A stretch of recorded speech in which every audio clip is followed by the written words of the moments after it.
So basically, the next morning after you have gotten tattooed, your bandage is probably going to look like this. And what we recommend is you're going to take this off, you're going to clean it really well, and then you're going to put another bandage on. And ideally that bandage should be able to last you the next 2 to 3 days. So what you're going to need, a paper towel, you're going to need a cleaner, and you're going to need your Dermor. So this is the product that we are using. This is the product that's currently on there. It is Dermor by Electrum, and it is by far the absolute best when it comes to skin barriers and waterproof barriers for tattooing.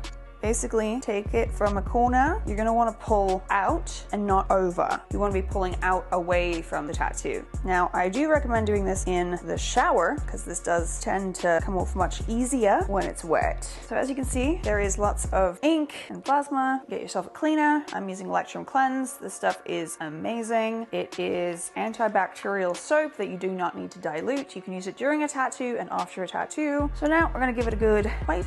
Make sure that you clean the whole area, but once you feel like it's nice and clean and dry, you can put the Dermal back on. I personally love the pre-cut Dermal sheets. So when you're applying Dermal, there's a couple things you want to consider. First of all, you're going to want to start with the papery side, not the shiny side. That I make sure that I've got a good 1 to 2 inches around the actual tattoo, not just right along the edge. So I'll show you what I mean. Because if you go right along the edge, it's going to come off. So I usually take the first strip off, which is on the edge, and then I'll take off the next bigger piece. And then I find myself an area, give it a lot of space around it, as you can see. And now from the middle, there's a little yellow line. Just find the edge in the middle and pull. Make sure that it's on everywhere. Don't worry if there's a little air bubble or anything. It's not the end of the world. Now we're on to the next sheet. Now in an area like this, where there's a lot of movement, you're gonna wanna try and stretch the skin when you're putting this on to make sure that the bandage is going onto the skin flat. And now we're back to it being nice and covered, so you don't have to worry about getting anything in the tattoo. If this bandage comes loose